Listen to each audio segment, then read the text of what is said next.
everyone has to keep yourself in a mute mode, right? Okay, friends, we are already live on Facebook. So आप सभी का स्वागत, अभिनंदन, वंदन। नमस्कार, मैं Anita Chauhan, ISCT Kota chapter chairperson, Kota Gyan Dwar founder. आप सभी का स्वागत कर रही हूँ हम तुम कोरोना शो में। आप सभी जानते हैं ये जो ऑनलाइन सेशन सीरीज है हमने निरंतर जारी रखी है कोविड काल में, और ये कहीं ना कहीं आप सभी के लिए, हम सबके लिए बहुत ही रिलैक्सिंग भी रही है, क्योंकि कई चीजें ऐसी थी जो अनलॉक, जब हम लोग लॉकडाउन में थे तो एक्सपर्ट्स की सलाह हमें घर बैठे मिल रही है। वी आर वेरी लकी कि हमारे बीच में एक्सपर्ट्स आते हैं, जाने माने कोटा शहर के और बाहर से भी हमने एक्सपर्ट्स को आमंत्रित किया है। So we are every time inviting some corona warriors, those who are actually there in the field. So आज हमारे बीच में मैं जिन महान कोरोना वॉरियर को एक्चुअली हम लेकर आए हैं उनके बारे में संक्षिप्त परिचय आपको दूंगी। और उससे पहले मैं आपको बता दूं दोस्तों कि आज का जो हमने थीम रखा है वो हमने थीम रखी है एडमिनिस्ट्रेटिव थीम भी है थोड़ी सी, क्योंकि हमारे यहाँ सेलिब्रिटी, हमारे जो कोरोना वॉरियर आज हमारे साथ जुड़े हैं वो हैं हमारे doctor Vijay ji Sadana. He is principal for Kota Medical College. Apart from this, he is a controller, chief controller officer for all the hospitals associated with Kota Medical College. So theme which we have chosen today is अभी जो हमारा aftermath of second wave and preparation of third wave, इस theme को हम लोगों ने चुना है इस बार आज।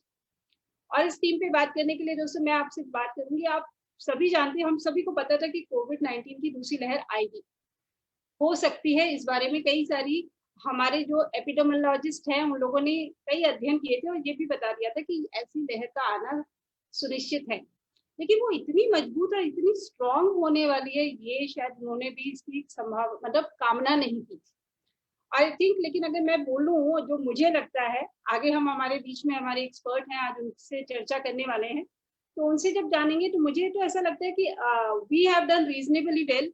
We have managed second wave of COVID-19 pandemic very well. We have been able to manage क्या हमने चीजें बहुत आराम से मैनेज की। उसकी वजह से हमारी साइंस एंड टेक्नोलॉजी एक्टिविटीज की वजह से हमने ऑक्सीजन बैंक बनाने सीखे। आते हमें बहुत थे लेकिन अब हम उसको बेहतरीन तरीके से हमने किया।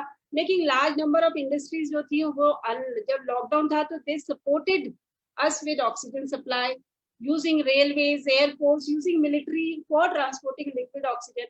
एक समय ऐसा था दोस्तों, आप सभी को मालूम है कि डेली जो केस काउंट आ रहा था हमारे भारतवर्ष में वो 4 लाख तक था, और अगर अपने शहर कोटा की बात करें तो 1000 को क्रॉस कर चुका था।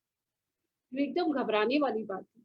अल्टीमेटली गवर्नमेंट ने सब जगह लॉकडाउन किया, और आज ये हिसाब है कि कल शायद हमारे पास 80,000 प्लस केसेस थे पूरे भारतवर्ष में।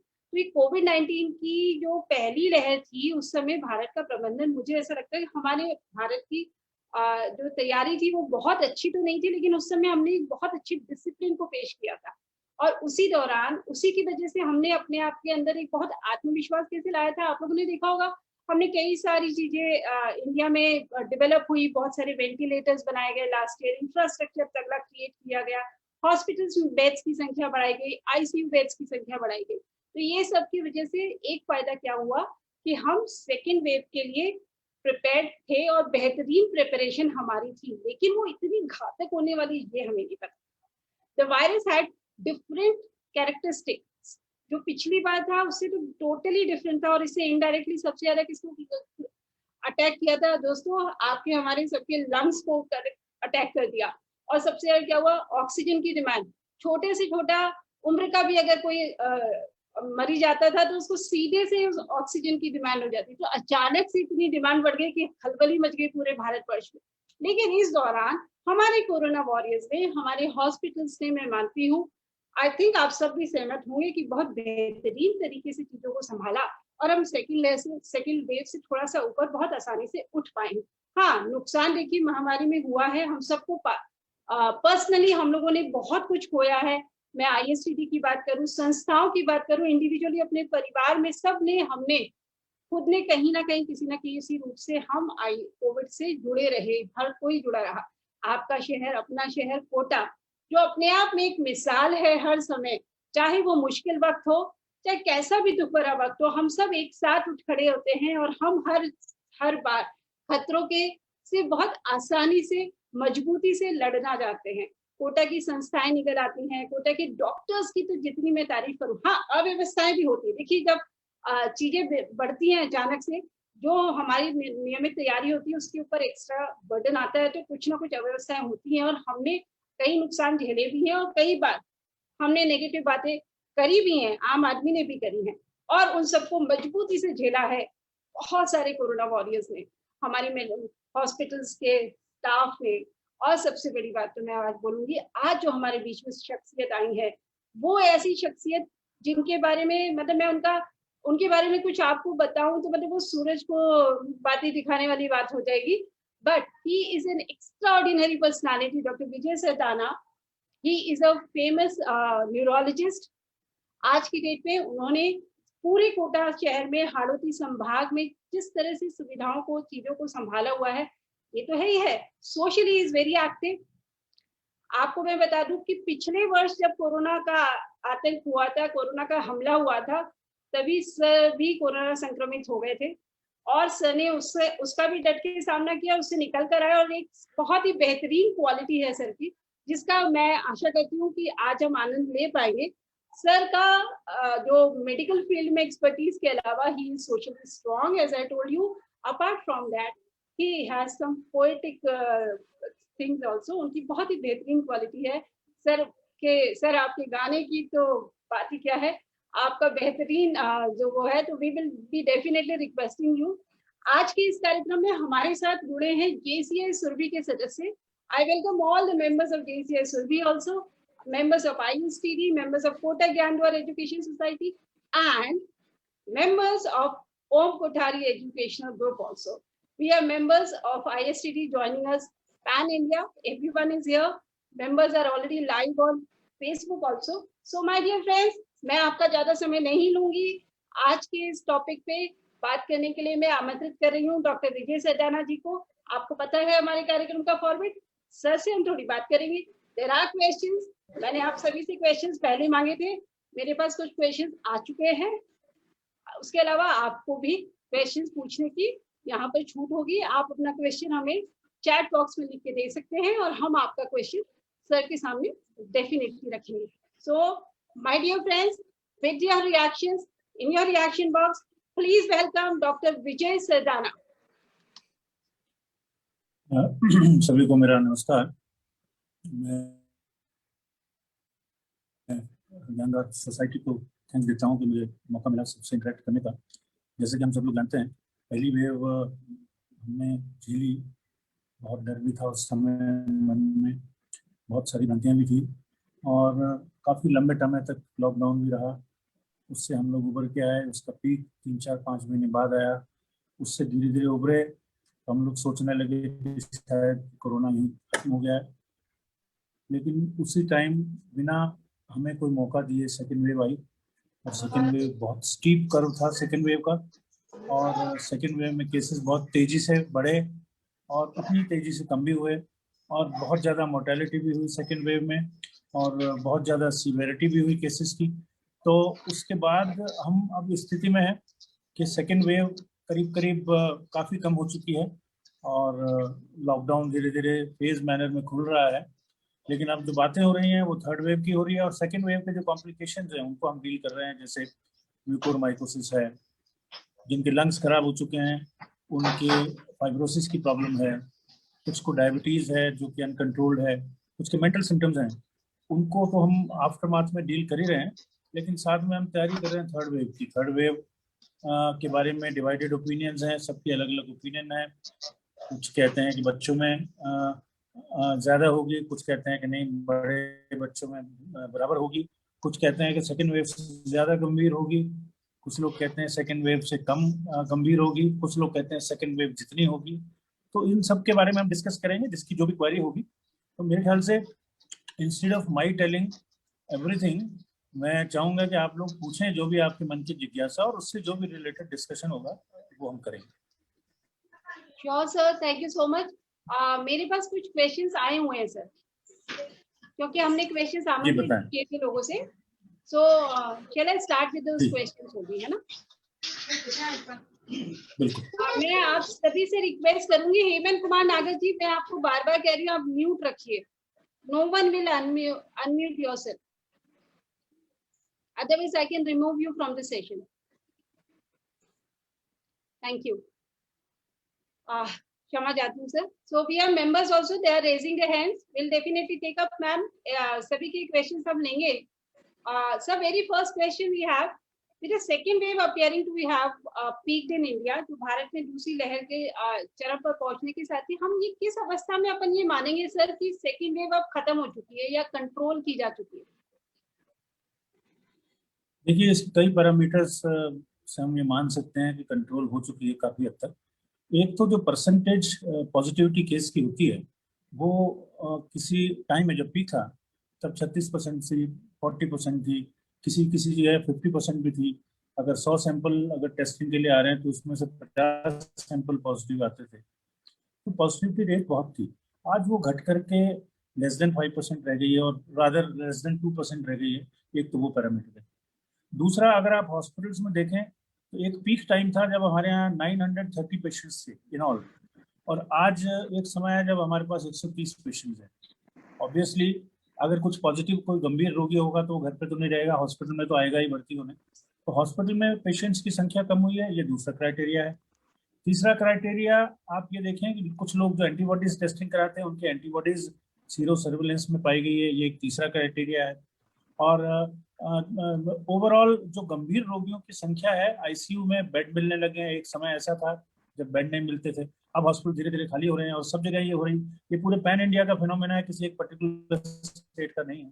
हमारे कोटा शहर में भी आप देखें कि ऑलमोस्ट पिछले 3-4 दिन से एक पेशेंट आ रहा है. हो सकता है कल को वो एक भी ना रहे. तो इन सब पैरामीटर से हम कह सकते हैं कि देखिए, इसमें इंपॉर्टेंट एस्पेक्ट हो सकता है लॉकडाउन का हो, लेकिन एक वायरस की जो नेचुरल ट्रेजेक्टरी होती है वेव की, उसका भी इसमें रोल हो सकता है ये उसका नेचुरल टाइम भी हो वेव के कम होने का. तो इन सब बातों को देखते हुए हम कह सकते हैं कि we are on the verge of controlling. Right, sir. Thank you, sir. So then there is a question from Mr. Arvind Gupta. उनका ये क्वेश्चन है सर कि देश के स्वास्थ्य मंत्रालय ने संभावित तीसरी लहर के संबंध में दिशा निर्देश जारी करते हुए कहा है कि छोटे बच्चों को कोरोना संक्रमित होने पर रेमडेसिविर इंजेक्शन नहीं लगवाएं और स्टेरॉइड्स दवाइयां नहीं लें. तो क्या अभी तक तो हमने देखा सर, हम सभी को ये दे रहे थे, तो क्या ये पहले और ये इसमें चेंज क्या है, स्पेशली बच्चों के लिए? ये देखिए, रेमडेसिविर इंजेक्शन का कई मायने में मिसयूज भी हुआ है इवन एडल्ट्स में, और ministry of health and family welfare ने एडल्ट्स में भी उसके राशनल यूज के लिए गाइडलाइंस निकाली हैं रिसेंटली. और उसमें कहा है स्पष्ट है कि मॉडरेट और सीवियर केसेस में देना चाहिए और शुरू के 7 से 10 दिन में देना चाहिए, तभी ये इफेक्टिव है. उसके बाद इसका कोई रोल नहीं है और माइल्ड केसेस में भी कोई रोल नहीं. इसी चीज को देखते हुए और इस फैक्ट को देखते हुए कि पहली और दूसरी वेव में भी बच्चे इफेक्टेड हुए हैं, ऑलमोस्ट बराबर हुए हैं फर्स्ट और सेकेंड वेव में भी, और उनमें ज्यादातर एसिम्प्टोमेटिक रहे हैं या माइल्डली सिम्प्टोमेटिक रहे हैं. हॉस्पिटलाइजेशन रेट बहुत कम रही है, तो इसलिए ज्यादातर बच्चों को माइल्ड इन्फेक्शन होने की वजह से रेमडेसिविर की जरूरत नहीं पड़ती. इसलिए लोगों को उन्होंने आगाह किया है.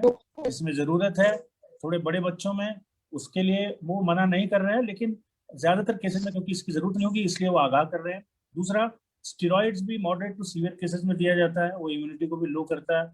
हम देख रहे हैं स्टेरॉइड इंड्यूस्ड इम्यूनिटी लोअरिंग एक कंट्रीब्यूटिंग फैक्टर है म्यूकोरमाइकोसिस के लिए.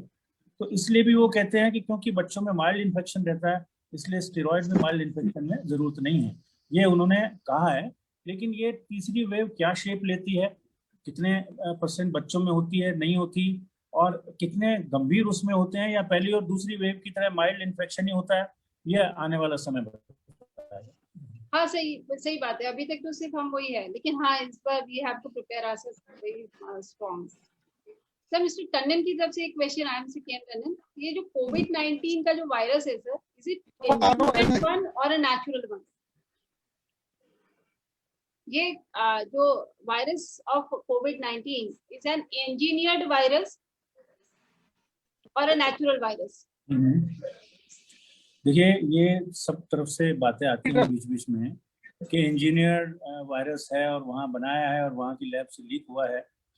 देखिए, जब तक कोई क्रेडिबल इंफॉर्मेशन नहीं हो, for that you need very high quality of spying and intelligence review, और उनका कोई कंक्लूजन इस तरह का निकले कि डेफिनेटली कुछ कहा जा सके। अदरवाइज ज़्यादातर ऐसी न्यूज़ जो होती हैं वो अफवाहें होती हैं। कोई कंट्री अगर वहाँ का इंजीनियर्ड भी है ये, तो अपना नुकसान क्यों करेगा? पहले उनके केसेस भी तो आए हैं पॉजिटिव। तो इसलिए जब तक ऐसी किसी खबर की क्रेडिबिलिटी श्योर नहीं हो, उसका स्ट्रेंथ ऑफ एविडेंस श्योर नहीं हो, इस तरह की बातों पर हमें ध्यान ना देना चाहिए। और हमको ये ध्यान देना चाहिए कि हमें आगे क्या करना है इसको थर्ड वेव को कंटेन करने के लिए, प्रिवेंट करने के लिए। ठीक सर, एग्री। सर, जिन लोगों ने दोनों डोज वैक्सीन की ले चुकी है, हो चुकी है उनको, तो क्या उनको भी आगे थर्ड वेव के दौरान या आगे आने वाले समय में कोरोना का खतरा है?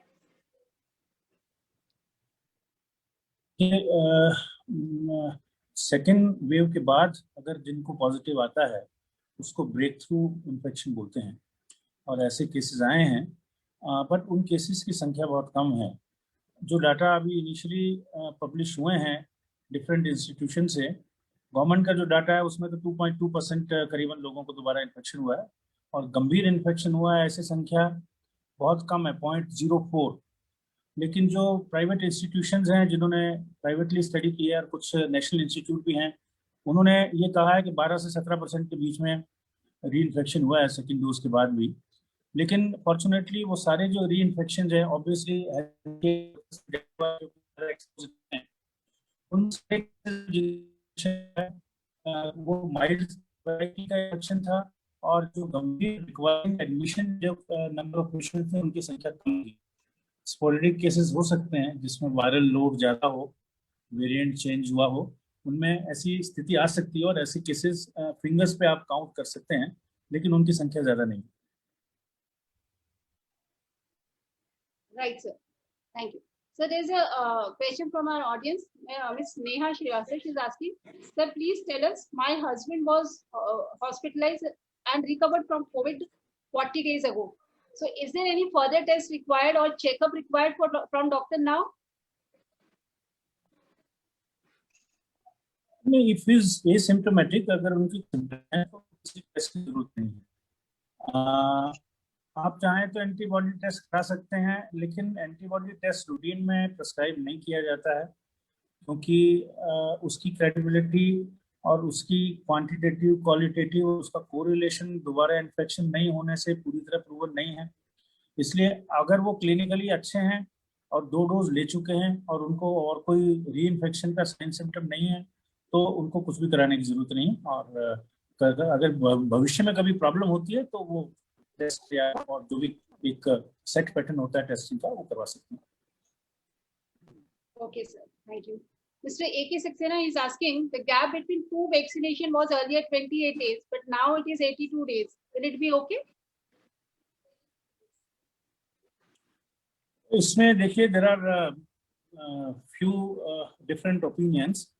पहले गैप कम हुआ करता था, गवर्नमेंट ने उसके बाद बढ़ाया, लेकिन जब से ये बात सामने आई कि डेल्टा वेरिएंट जो है रिस्पॉन्सिबल है सीवियर केसेस के लिए और ज़्यादातर केसेस के लिए इस बार जो आए हैं, और डेल्टा वेरिएंट के लिए वैक्सीन की इफेक्टिविटी ओरिजिनल वेरिएंट से थोड़ी कम है, जब से ये चीज़ डिमॉन्स्ट्रेट हुई है तो लोग बाग इस चीज़ को क्वेश्चन कर रहे हैं कि क्या इतना गैप होना चाहिए, क्यों ना इस गैप को कम करके और जैसे पहले था उसके आसपास लाया जाए, जिससे कि पहली डोज के बाद जो अगर 20 से 30% एंटीबॉडीज फॉर्मेशन होते हो तो दूसरी डोज के बाद उनकी स्ट्रेंथनिंग हो और एज अर्ली एज पॉसिबल हो।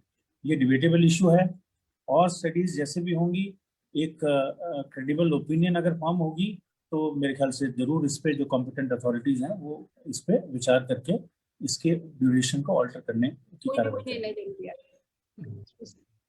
सर, जैसे आपने अब जिक्र किया ही है तो मेरे पास एक क्वेश्चन है। आपने डेल्टा वेरिएंट का जिक्र किया sir, so both alpha and delta variant were the main drivers of the second wave, ये हम सभी ने देखा। तो सर, जो भारत में भविष्य में जो नई वेव्स की जो और भविष्य में और भी कोई वेव्स आती हैं, तो उसके अंदर will India experience a third wave and worryingly more waves in the future with such variants? देखिए, वायरस बड़ा नोटोरियस है इन द सेंस कि इसके बिहेवियर का, इसके म्यूटेशन का प्रेडिक्ट करना बड़ा मुश्किल है। अगर जितना ज़्यादा से ज़्यादा समय निकलता है उतना ही उसको म्यूटेट करने का समय ज़्यादा मिलता है। जी थर्ड वेव अगर आती है तो उसमें कौन सा वेरिएंट रिस्पॉन्सिबल होगा, ये जीनोमिक टेस्टिंग के बाद ही अच्छे से बताया जा सकता है। सेकेंड वेव में भी ऑलमोस्ट जब सेकेंड वेव निकल गई तब हमें जीनोमिक टेस्टिंग से मालूम चला कि ये डेल्टा वेरिएंट है जो रिस्पॉन्सिबल है। जो हमारे जीनोमिक लेबोरेटरीज हैं उनकी संख्या अभी अक्रॉस द कंट्री कम है, हालांकि उनकी संख्या तेजी से बढ़ रही है। तो जीनोमिक टेस्टिंग की अगर सुविधा हमें और से और शहरों में मिले तो वेव के रहते ही हमें मालूम चल जाए कौन सा वेरिएंट रिस्पॉन्सिबल है और हम अप्रोप्रिएट कदम उसमें उठा सकते हैं। जहाँ तक थर्ड वेव का सवाल है, वो कब आती है कब नहीं आती है, इसका अभी हम कहना बड़ा मुश्किल है। लेकिन जब आएगी तो म्यूटेंट वेरिएंट की संभावना तो हमेशा कोरोना वायरस में बनी रहती है। वो आने वाला समय बताएगा क्लिनिकल पैटर्न क्या रहता है और उस पैटर्न के हिसाब से चेंज इन बिहेवियर को प्रेडिक्ट करना ज़्यादा इजी है। Right sir. Sir there is another question.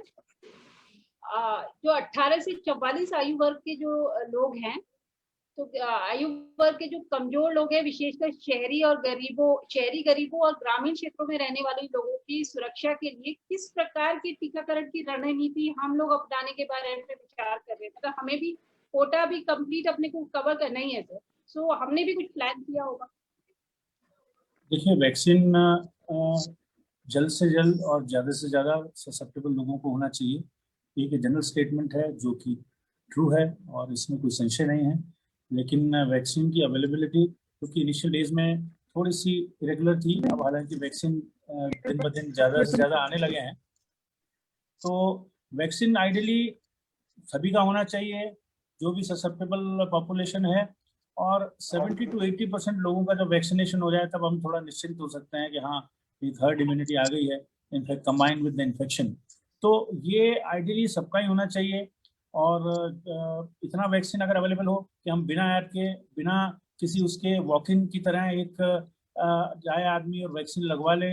और वैक्सीन लगाने के लिए मैन पावर की कमी नहीं है, लेकिन अगर वैक्सीन और ज़्यादा मिल जाए पूरे इंडिया में, जो कि मिल रहे हैं, दिन ब दिन ईज आउट हो रही है और इस ईयर एंड तक उम्मीद है बहुत ज़्यादा ईज आउट हो जाएगी सिचुएशन। तो ये आइडियल सिचुएशन इस कि ज़्यादा से ज़्यादा लोगों में, despite weather he is from A rural background और अर्बन बैकग्राउंड, तो सबको ज़्यादा से ज़्यादा वैक्सीन लगे। और 18 से 44 वाले एज जो कि ज़्यादा मूविंग एज होती है, जिनमें मूवमेंट ज़्यादा होता है, उनको तो जल्द से जल्द ये लगे। True sir. और इसमें कहीं ना कहीं ये जो अपन ने स्टेप लिया है कि हम दूसरी संस्थाओं को भी कैंप्स दे रहे हैं, जो एनजीओज हैं या अलग दूसरी संस्थाएं, apart from government hospitals, government dispensaries, हमने उनके माध्यम से भी कैंप्स आयोजित करवाए हैं। कोटा में अगर मैं पर्टिकुलरली बात करूं तो कोटा में स्वास्थ्य विभाग ने किए हैं, क्योंकि हम लोगों ने भी किए हैं, कोटा ज्ञानवा ने भी कई कैंप आयोजित किए हैं। तो वो डेफिनेटली सही बात है कि जब वैक्सीन की अवेलेबिलिटी प्रॉपर हो जाएगी तो हम फिर से वो कैंप्स भी शुरू करेंगे। जी, डेफिनेटली इसको इतना वाइड स्प्रेड होना चाहिए कि we can take help of all the NGOs, all organisations, groups, और इसको जितना जल्दी से जल्दी होगा उतना ही हम अपने आप को प्रिपेयर कर पाएंगे फ्यूचर लहरों से, फ्यूचर वेव से बचाने के लिए। सही बात है सर। एक चीज और प्रश्न आता है कि थर्ड वेव की बात तो हो रही है, लेकिन थर्ड वेव हमें समझ में कब आएगा? वैसे उन्होंने जो कहा है, जो हमारे एपिडेमियोलॉजिस्ट हैं, उन्होंने तो एक्सपेक्ट किया है सितंबर अक्टूबर में, तो but there should be some indicators ना सर? कोई इंडिकेटर्स हैं ऐसे कि जिससे हमें लगेगा कि यस थर्ड वेव की शुरुआत हो चुकी है? देखिए, जब कोई वेव शुरू होती है तो नंबर ऑफ केसेस एकदम बढ़ते हैं। नंबर ऑफ क्लिनिकल केसेस का बढ़ना, आपके आसपास, आपके घर में, आपकी उधर इधर दाएं बाएं जब केसेस बढ़ेंगे तो एक तो आपको ऑब्वियसली वैसे ही पता चल जाएगा। दूसरा, जो पॉजिटिविटी रेट है लेबोरेटरीज की, लैब्स की, वो डाटा जब आएगा, परसेंटेज जब बढ़ेगी पॉजिटिविटी की, तो आपको पता चल जाएगा उसकी गति, उसका राइज, उसका जो कर्व है, उसका जो प्लेटू है वो किस तरह का रहता है, कब आता है प्लेटू, कब आता है, उसके बाद डिक्रीज कब होती है, उसके पैटर्न से आपको मालूम चल जाएगा। तो ये तो चीज़ छुपने वाली नहीं है। आजकल तो एंटीजन टेस्ट भी अलाउ कर दिया है गवर्नमेंट ने, और एंटीजन टेस्ट से ज़्यादा आप ग्रुप्स में कर सकते हैं, ILI सिम्टम्स को कर सकते हैं। अभी तो ILI सिम्टम्स को कर रहे हैं टेस्ट, बाद में इसको एक्सटेंड करके ससेप्टेबल पॉपुलेशन में भी बढ़ाया जा सकता है, ग्रुप्स में, कॉलेजेस में बढ़ाया जा सकता है। तो उससे जो है जल्दी हम केसेस को आइसोलेट करेंगे, जो पॉजिटिव आएंगे जल्दी आइसोलेट होंगे, वो स्प्रेड नहीं कर पाएंगे। ये एक तरीका है कंटेन करने का। लेकिन थर्ड वेव आने का कोई यही 2-3 पैरामीटर्स है कि केस पॉजिटिविटी बढ़ेगी और नंबर ऑफ केसेस बढ़ेंगे, नंबर ऑफ हॉस्पिटल एडमिशंस बढ़ेंगे, number of patients with serious disease will also rise. तो ये सब चीजें होंगे तो हम कह सकते हैं कि थर्ड वेव ऑन। और सर एक क्वेश्चन ये आता है कि चूंकि पहली और दूसरी लहर दोनों में हमने देखा कि बड़े शहरों में मामलों में वृद्धि देखी गई, तो sir will it be prudent to increase vaccine coverage in big cities to reduce the possibility of the third wave there, और विल सच अप्रोच विल? देखिए बड़े शहरों में ज्यादा केसेस आने का कारण ये है कि पॉपुलेशन डेंसिटी ज्यादा होती है, और पॉपुलेशन डेंसिटी ज़्यादा होती है और कोविड अप्रोप्रिएट बिहेवियर अगर लोग अपना अच्छे से नहीं अपनाएं तो स्प्रेड होने की आशंका ज़्यादा रहती है। लेकिन इसका माने नहीं है कि विलेजेस में इन्फेक्शन होता ही नहीं है। आप सेकेंड वेव में देखें तो विलेजेस में जो पॉजिटिविटी की संख्या थी ऑलमोस्ट 20% थी, तो 20% कोई बहुत कम फिगर नहीं है। तो इसलिए वैक्सीनेशन तो विलेजेस का भी होना चाहिए और शहर वालों का भी होना चाहिए। इनइक्वालिटी वैक्सीनेशन में नहीं होनी चाहिए और ज़्यादा से ज़्यादा पॉपुलेशन को हम जल्द से जल्द कवर करेंगे तो ही उसमें फायदा होगा। Right. So there is a question from an audience. There are few questions जो कि आप लोग चैट बॉक्स में लिख रहे हैं और आप लोगों को उसके जवाब मिलते जा रहे हैं क्योंकि कई क्वेश्चंस कॉमन भी हैं। So मैं अपने ऑडियंस को ये कहना चाहूंगी कि जो सेम क्वेश्चंस है, I will not be taking it up again, है ना। आप विजिलेंट रहिए, आपके नाम के बिना भी क्वेश्चन आपका आंसर किया जा रहा है। So we have a question from Ms. Kajol Fatani. Sir, my mother she's asking, sir, my mother was COVID positive after first dose of vaccine and now she has recovered. So now when she will take second dose of vaccine and after COVID, is there any fear of sugar? देखिए, suppose somebody has taken first dose of vaccine, Right. उसके बाद उसको infection होता है तो recover करने के 3 months के बाद में उसको वैक्सीन लेना है। और ये सेकेंड डोज जो उसको आफ्टर 3 months लेनी है फर्स्ट डोज की, ठीक है। तो ये वैसे भी आजकल जो ड्यूरेशन है वो 3 months है, लेकिन सपोज आपने 1 महीना पहले वैक्सीन लिया और आप 1 महीने बाद कोविड-19 पॉजिटिव आते हैं, उसके बाद 14 दिन आपको रिकवर करने में लगते हैं, तो उसके 3 महीने बाद में आप सेकेंड डोज लीजिए। अभी ये गाइडलाइन है। Okay sir. सर बेहतरीन बात है कि I would like to welcome हमारे साथ डॉक्टर अविनाश पंसे जुड़े हुए हैं। सो अंकल, आपका क्वेश्चन तो आप खुद ही पूछ लीजिए। नहीं, मेरा कोई क्वेश्चन नहीं है, बस मैं विजय को बधाई देना चाह रहा हूँ कि बहुत ही अच्छा काम किया है उन्होंने, थ्रू आउट पॉजिटिविटी के साथ काम किया है and very enduring and very lovable person and I wish him all the best. That is all. Thank you so much. आपका आना, आपका आशीर्वाद मिलना is very good, is always blessings for entire Kota. Thank you sir. Sir, there is question. If someone has taken first dose after 2 days of vaccine came positive, they should be first dose. Okay.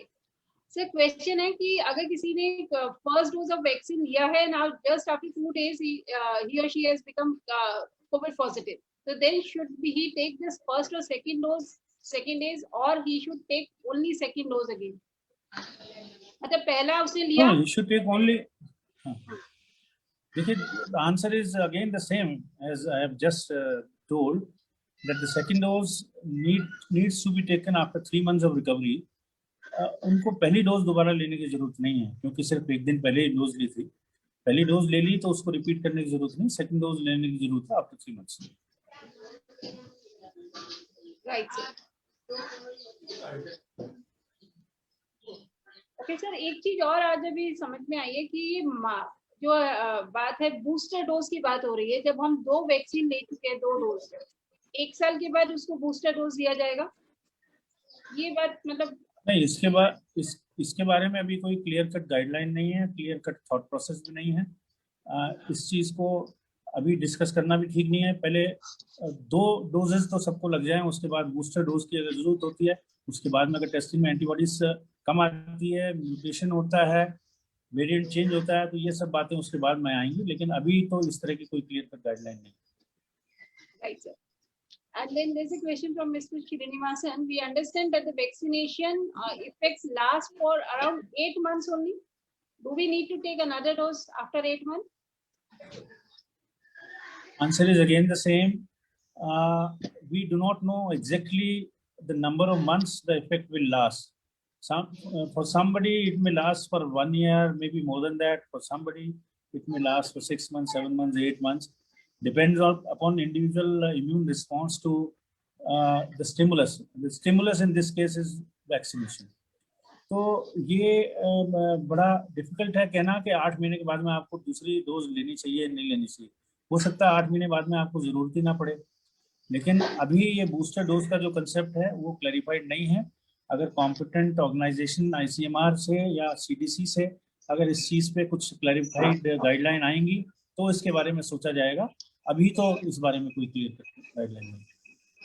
Right, sir. Thank you. Now, there is another question. जो alpha और delta variant के खिलाफ हमारे ये जो 2 टीके हैं अभी जो हमारे भारतवर्ष में हम लोग चल रहा है, कोवैक्सीन और कोविशील्ड, इन दोनों की प्रभावशीलता को समझने के लिए भारत ने अब तक कोई बड़े पैमाने पर या वास्तविक दुनिया का तो कोई एग्जैक्टली कोई अध्ययन किया नहीं. So and whether these 2 vaccines are effective for the third wave also. देखिए थर्ड वेव कौन से स्ट्रेन की होगी, कौन से म्यूटेंट स्ट्रेन की होगी, ये हमें अभी मालूम नहीं है. लेकिन अभी हमारे पास जो ये टीके उपलब्ध हैं, हालांकि बहुत लार्ज स्टडी नहीं हुई लेकिन स्मॉल स्टडीज हुई हैं लिमिटेड नंबर ऑफ पेशेंट्स में. उसमें डेल्टा वेरिएंट और अल्फा वेरिएंट में एंटीबॉडीज जो बनती हैं उनमें जो संख्या है ऑलमोस्ट 60% लोगों में बनती हैं, जबकि ओरिजिनल वेरिएंट में ऑलमोस्ट 80% लोगों में बनती थी. थोड़ा इफेक्टिविटी डिमॉन्स्ट्रेटेड कम है, but still early days to say and to conclude जब तक नंबर ऑफ केसेस ज़्यादा नहीं हो. और हमारे पास अभी ये दोनों वैक्सीन अवेलेबल हैं. जितनी भी एंटीबॉडीज बनेगी वो ना वैक्सीन होने से तो अच्छी है, इसलिए अभी जो भी वैक्सीन जिसको भी अवेलेबल हो उसी को लगवाना है और इस बारे में नहीं सोचना है कि इफेक्टिविटी कितनी रहेगी कितनी नहीं रहेगी. Right sir, thank you sir. Sir now there are few questions for जो बच्चों और पेरेंट्स के लिए है, पेरेंट्स की ओर से बच्चों के लिए कुछ क्वेश्चंस है जनरली, वो हर माता पिता जानना चाहेंगे. Sir, how can parents better prepare children for third wave of COVID-19? देखिए एक तो बच्चों में ये इन्फ्यूज करें कोविड एप्रोप्रिएट बिहेवियर. दूसरा वो खुद वैक्सीनेटेड हो जल्द से जल्द. पेरेंट्स का वैक्सीनेट होना जरूरी है अपने बच्चों में, क्योंकि उनके कॉन्टेक्ट से ही फैलेगा COVID-19 फैलेगा. उसको तक वो कर सकते हैं खुद वैक्सीनेट होकर पेरेंट्स. तो खुद को वैक्सीनेशन जल्द से जल्द उनका होना चाहिए.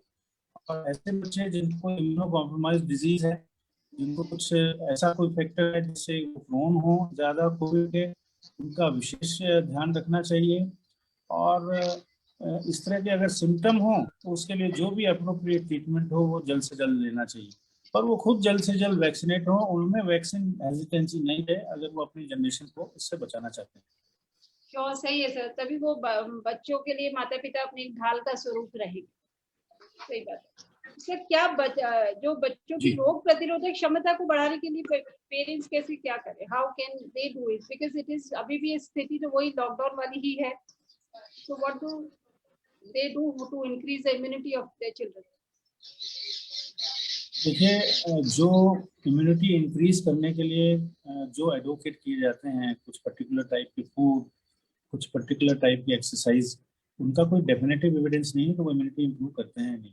ये बड़ा इनहेरेंट प्रॉपर्टी होती है इंडिविजुअल की, तो उसका इम्यूनिटी का स्टेटस क्या है क्या नहीं है. हाँ, अगर वो बच्चा कोई इम्यूनो सप्रेसेंट ड्रग पे है तो उसको मिनिमम से मिनिमम करें. अदरवाइज ये बहुत ही इंडिविजुअल रिस्पॉन्स होता है इम्यूनिटी का, और ऐसा कुछ एक्स्ट्रा करने की जरूरत नहीं है कि उनकी इम्यूनिटी बढ़े.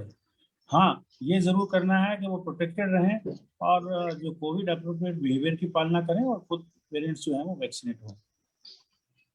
Right sir. सर एक क्वेश्चन है अनीता जी, मेरा ये राजेंद्र जी प्रश्न पूछ रहे हैं. उनका है, मेरा प्रश्न है कि घनी आबादी के कारण इस देश में बीमारियां कभी खत्म नहीं हो रही हैं, तो क्या टीबी, चेचक, मलेरिया, डेंगू, फ्लू, निमोनिया आदि की तरह कोरोना भी इस देश का हमेशा भी इस देश में हमेशा परेशान करेगा? नेताओं को जनसंख्या के नियंत्रण के लिए गए. देखिए ये तो एक अलग मैटर है जनसंख्या का नियंत्रण. उसके लिए तो जो भी कॉम्पिटेंट अथॉरिटीज हैं वो पब्लिक को मोटिवेट करती हैं, नेशनल प्रोग्राम्स भी चलते हैं. लेकिन पॉपुलेशन डेंसिटी का और हमारा जो हाइजीन का वो अपनी हमारी जो समस्या है उसका इमीडिएट समाधान कोई नहीं है। इमीडिएट समाधान यही है कि लोग ज़्यादा से ज़्यादा सावधानी से चलें और कोविड अप्रोप्रिएट बिहेवियर का पालन करें। जहाँ तक आपका ये सवाल है कि क्या बीमारी कभी जाएगी या नहीं, जब बड़ी बड़ी महामारियाँ गई हैं तो ये महामारी भी जरूर जाएगी, ऐसी बात नहीं है कि नहीं जाएगी। और काफ़ी सारे 2 वेव में पेशेंट्स को ये इन्फेक्ट कर चुकी है, वो उनमें एंटीबॉडीज इन्फेक्शन की वजह से भी डेवलप हुए होंगे। उसके बाद जो वैक्सीनेशन का जो प्लान चल रहा है मास लेवल पे, और उस वैक्सीनेशन की वजह से भी लोगों में इम्यूनिटी आएगी। तो दोनों के कॉम्बिनेशन से ये जरूर जाएगा। जब बड़ी बड़ी बीमारियां पोलियो, हैजा, चेचक और ये सब गई हैं तो कोई कारण नहीं कि ये कोविड भी नहीं जाएगा। सही बात है, we need to be optimistic, हम लोग पॉजिटिविटी के साथ आगे बढ़े। और देखिए राजेंद्र जी, नेताओं को जनसंख्या नियंत्रण के लिए कहें तो आप भी कामना कर सकते हैं, सर भी इस प्लेटफॉर्म से बोल सकते हैं, बाकी नेता और ये तो आम जनता की समझ वाली बात है, कब हम सोचेंगे कब हम उस हिसाब से काम करेंगे, तो ये पॉलिटिकल बात हो जाएगा थोड़ा सा। एनीवे सर, एक डॉक्टर नेपाल सिंह है हमारे गुड़गांव चैप्टर आईएसटी से, he is asking what are the reasons that we are expecting third wave, how we are sure, why we are so sure कि थर्ड वेव आएगी। देखिए, सेकेंड वेव के बारे में हम श्योर नहीं थे और कोई किसी को भी उम्मीद नहीं थी कि इस गति से और इस तेज गति से आए थे। जब चोट खाया हुआ इंसान होता है वो ऑब्वियसली प्रिकॉशन ज़्यादा लेता है। तो एक ये भी कारण है इसका क्योंकि हम सेकेंड वेव में we were taken by surprise और एकदम से आए और इतने केसेस आए, जो मंजर हुआ वो सब आप लोगों ने देखा है। किस तरह से हॉस्पिटल्स में जगह नहीं मिली, फुल हो गए, और किस तरह से मॉर्टेलिटी भी ज़्यादा हुई। तो इसको देखते हुए ये सब अंदाजा लगा रहे हैं कि हो सकता है थर्ड वेव दोबारा आए। कुछ जो लोग अभी भी संक्रमित होने से रह गए हों वो फिर ससेप्टेबल होंगे इस वायरस के लिए। जिस तरह से सेकंड वेव आई है हो सकता है थर्ड वेव भी आए। तो ये सोचने का मेन बेसिस ये है। और बच्चों में आएगी इसके सोचने का बेसिस ये है क्योंकि फर्स्ट वेव जो थी वो एल्डरली में आई थी ज़्यादा, सेकेंड वेव में थोड़ा यंगर पॉपुलेशन हुई, अब थर्ड वेव में क्योंकि बच्चे ही बच्चे हैं संक्रमण से तो इसलिए उनमें होने की संभावना ज़्यादा है। तो लेट मी टेल यू, इसका कोई साइंटिफिक बेसिस बहुत ज़्यादा नहीं है। हाँ, हो सकता है, हमें तैयारी पूरी करनी है क्योंकि अगर बाई चांस बच्चे इन्फेक्ट होते हैं और हमारी तैयारी नहीं होगी तो उससे बड़ा नुकसान होगा। लेकिन पहली और दूसरी वेव में भी बच्चे संक्रमित हुए थे, ऑलमोस्ट इक्वल संख्या में हुए थे, और दोनों में हॉस्पिटलाइजेशन रेट बच्चों की कम रही थी। एसिम्टोमेटिक और माइल्ड सिम्टोमेटिक बच्चों की संख्या ज़्यादा थी। हमें घबराने की जरूरत नहीं है, लेकिन हमें तैयारी पूरी रखनी है और ये मान के चलना है कि अगर बच्चे ज़्यादा आते हैं तो हम हमारी प्रिपेयर्डनेस कैसी हो, जिससे कि जो हमारा सेकेंड वेव जैसा हमारा हाल हुआ था, जैसा हमारा सरप्राइज से हम लोग ऑलमोस्ट जो हमारा सिस्टम था नेक टू नेक चला, वो स्थिति ऐसी फ्यूचर में ना आए। Right sir, some people are facing problems like dizziness, how can they see they are post covid symptoms, और एक क्वेश्चन ये कि 2 महीने से रिकवरी के बाद उनको लगातार कोल्ड एंड कफ बना हुआ है, तो ये सब कब तक चलता है अगर कोल्ड कफ वगैरह है तो पोस्ट रिकवरी? देखिए, जो कॉमन सिम्टम पोस्ट कोविड के बाद देखे जाते हैं कि कई लोगों को जिनमें टेस्ट तो स्मेल जाती है और इनिशियल सिम्टम ये है तो वो कई बार परसिस्ट करता है काफ़ी लंबे समय तक। गले में खराश और गला बैठना, आवाज़ का बैठना भी परसिस्ट कर सकता है कुछ महीनों तक। उसके अलावा जो एक स्ट्रेस, पीटीएसडी जिसको बोलते हैं, stress related symptoms, anxiety, depressive symptoms, ये भी कई पेशेंट्स में देखने को मिलते हैं। और कई पेशेंट्स में डायबिटीज जो फर्स्ट टाइम डेवलप होती है कोविड के बाद वो भी परसिस्ट करती है, कईयों में डिफिकल्ट टू कंट्रोल भी होती है। तो ये सारे सिम्टम्स हमको देखने को मिले हैं। और ऑफ कोर्स आप सबको जैसा कि मालूम है म्यूकोरमाइकोसिस तो देखने को मिला ही है रिसेंटली, जो कि गंभीर पोस्ट कोविड कॉम्प्लिकेशंस की श्रेणी में आता है। दूसरे भी फंगल इन्फेक्शन होते हैं, एस्परजिलस, वो भी हो सकते हैं। तो इस तरह से ये सब कॉम्प्लिकेशंस लोगों में देखने को मिले हैं और इसी के लिए पोस्ट कोविड क्लिनिक का संचालन किया जाता है। पहले भी किया गया था, अभी भी किया गया है। साइकेट्रिस्ट की भी पोस्टिंग हम लोग करते हैं वार्ड्स में, जिससे कि जिन जिन को भी, अटेंडेंट को भी इवन अगर इस तरह की कोई प्रॉब्लम हो तो वो उनसे कंसल्ट कर सके, उनकी काउंसलिंग हो सके और समय के साथ उनका इम्प्रूवमेंट हो सके।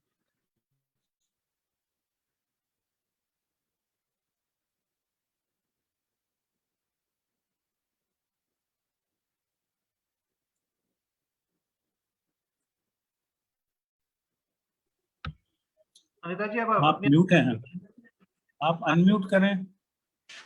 Sorry. So, sir, regret. So, point is, there is another question, 2-3 questions वो already related ही हैं. आप आंसर भी कर चुके हैं कि तीसरी लहर से पहले माता पिता के टीकाकरण को प्राथमिकता दी जानी है. तो yes, you have already answered it. So, sir, बच्चों के टीकाकरण की जब बात आती है, तो जब हम इतनी तैयारी कर रहे हैं, तो वहां तक हमारी क्या तैयारी है बच्चों के टीकाकरण को लेकर? आप क्या कहते हैं? बच्चों का टीकाकरण अमेरिका में भी 12 से 15 साल में अलाउ किया है बच्चों के टीकाकरण को।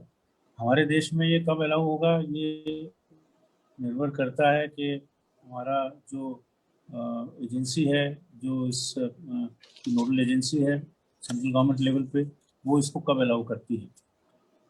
उम्मीद है निकट भविष्य में इस एज ग्रुप के बच्चे भी अलाउ होंगे, और 12 साल से कम बच्चों में कम डोज में कुछ कंट्रीज में ट्रायल अभी हो रही है, उसके जैसे रिजल्ट्स आएंगे हो सकता है उससे कम साल के बच्चों में भी भविष्य में ये अलाउ हो, लेकिन कब अलाउ होगा ये अभी प्रेडिक्ट करना मुश्किल है। Right, sir. So there is a question from Mr. Pradeep Kurushreshtha ji. He is sharing his details. Pradeep ji, you can ask your question. Sir, इनका question is CRP is 32.6, ESR is 50. Then recommended 5 days antibiotics and clozapine 0.52 times for 21 days. Then CRP is 8 and ESR is 25. Is it okay now? वो पहले से तो better है। जो value आप बता रहे हैं इनिशियल वैल्यू से, तो ये दोनों वैल्यूज बेटर हैं। और मेरे ख्याल से अगर आप क्लिनिकली अगर आप बेटर हैं, पहले से अगर अच्छे हैं, तो इन वैल्यूज को क्योंकि ये रिडक्शन उनका हो रहा है पहले से, इसलिए इनकी ज़्यादा चिंता आप ना करें। इन्होंने पूछा सर इनको बॉडी एक और कॉन्स्टिपेशन अभी ऑब्जर्व कर। हाँ Pradeep ji, if you are there you can ask. Good evening sir, Pradeep Kulshreshtha ji sir. ये कोल्चिसिन जो है 21 डेज रिकमेंड किया है, ये सफिशिएंट है सर? देखिए कोल्चिसिन मेरे कॉन्स्टिपेशन भी होता है सर। कोल्चिसिन जो एक ड्रग है जो प्राइमरीली रूमेटोलॉजिकल कॉज में इसको यूज़ किया जाता है, लेकिन कुछ कंट्रीज में कुछ डॉक्टर्स जो हैं इसको यूज़ करते हैं इसकी एंटीफाइब्रोटिक प्रॉपर्टीज़ के लिए। और जब इसको यूज़ करते हैं तो नॉर्मली इसको 2 महीने के लिए, 1 महीने के लिए मिनिमम यूज़ किया जाता है। I think 2 months is appropriate if you are using it. आप 2 बार अगर ले रहे हैं तो उसको 1 बार ले सकते हैं दिन में, और उससे आपके जो रिलेटेड साइड इफेक्ट हैं वो कम होंगे। लेकिन 21 डेज की बजाय अगर आप ले रहे हैं तो बेटर है आप 2 months के लिए लें, क्योंकि नहीं लेने से मेरे कॉन्स्टिपेशन में लूज मोशंस स्टार्ट हो जाते हैं और बॉडी एक स्टार्ट हो जाता है। नहीं लेने से नहीं, तो अभी तो आप 2 months तो लें उसको, उसके बाद में जब आप कम करेंगे तो हो सकता है ये चीज़ें नहीं होंगी। ओके 5 डेज एंटीबायोटिक लेने के बाद में अभी दोबारा लेने की जरूरत है कि इनकेस बॉडी एक कंटिन्यू रहता है तो? वो तो आप देखिए बॉडी एक कंटिन्यू रहता है, बॉडी एक के लिए एंटीबायोटिक नहीं होती, उसके लिए तो एंटी इन्फ्लेमेटरी होती है। आप एंटी इन्फ्लेमेटरी ड्रग ले सकते हैं। एंटीबॉडीज़ का आप जिस भी डॉक्टर का ट्रीटमेंट ले रहे हैं उनको दिखाएं, अगर वो एडवाइस करें तो डेफिनेट इंडिकेशन हो तो नहीं तो अननेसेसरी एंटीबायोटिक लेने से भी रेजिस्टेंस जो है वो बढ़ता है पैथोजेंस का। वो अपने सेल्फ एंटीबायोटिक ना लें। ठीक है, thank you sir. Okay right sir. Anita ji मेरा एक क्वेश्चन पहले भी था, पहला वाला आप पढ़ के फर्स्ट आप तो उसको पढ़ दीजिए so that Okay, it has been seen that after vaccination, person easily infected with COVID-19 in so many cases. At what stage COVID-19 treatment should be started? Delay can lead to severity. Post COVID-19 phenomena also leads. So how many days after COVID-19 should be the observed or precautions to be taken? देखिए थोड़ा सा question को जो मैं समझा हूँ, उसमें जो मैं समझा हूँ मुझे सही कीजिएगा अगर मैं गलत समझा हूँ तो, ये कि कोविड ट्रीटमेंट अगर फर्स्ट डोज ऑफ वैक्सीनेशन के बाद कोविड हो जाता है तो उसका ट्रीटमेंट कब शुरू करना चाहिए, डिले करना चाहिए या नहीं? देखिए कोविड का ट्रीटमेंट का वैक्सीनेशन की डोज से कोई रिलेशन नहीं है। कोविड का ट्रीटमेंट तो अर्लीस्ट शुरू करना चाहिए। कई बार ये कंफ्यूजन जरूर होता है कि वैक्सीन की फर्स्ट या सेकेंड डोज के बाद में इमीडिएटली नेक्स्ट डे किसी को फीवर होता है, वो एक्चुअली होता तो कोविड की वजह से है लेकिन उसको वैक्सीनेशन की वजह से समझा जाता है। और 4-5 दिन इस चक्कर में निकल जाते हैं, और बाद में जब रेस्पिरेटरी इन्वॉल्वमेंट होता है और डिस्निया होता है, चलने पे सांस फूलने लगती है, तब दूसरे इन्वेस्टिगेशन होते हैं, सीटी स्कैन होता है, कोविड का टेस्ट होता है, तो वो पॉजिटिव आता है। तो वो क्रूशियल 4-5 दिन होते हैं वो हम लूज कर देते हैं। ऐसा कम होता है। वैक्सीन की वजह से अगर कोई फीवर रहता है तो वो हार्डली 1 या 2 दिन रहता है। अगर उसके बियॉन्ड फीवर है तो आप जरूर आपको कंसल्ट करना चाहिए। और कोविड का ट्रीटमेंट तो जब कोविड हो अर्लीस्ट स्टार्ट करना चाहिए, अर्लीस्ट ही उसको अटैक करना चाहिए, बम्बार्ड करना चाहिए ट्रीटमेंट से। जो भी रेलेवेंट ट्रीटमेंट हो आपकी स्टेज ऑफ डिजीज के हिसाब से, उसके लिए वेट करने की जरूरत नहीं है, और ना ही इस चीज पर निर्भर करेगा आपने पहले फर्स्ट डोज ली हुई है या नहीं। Right, sir. Monica Dubey ji, there was a question of yours also, वो मैं कहीं मिस किया. If you are there, you can ask yourself.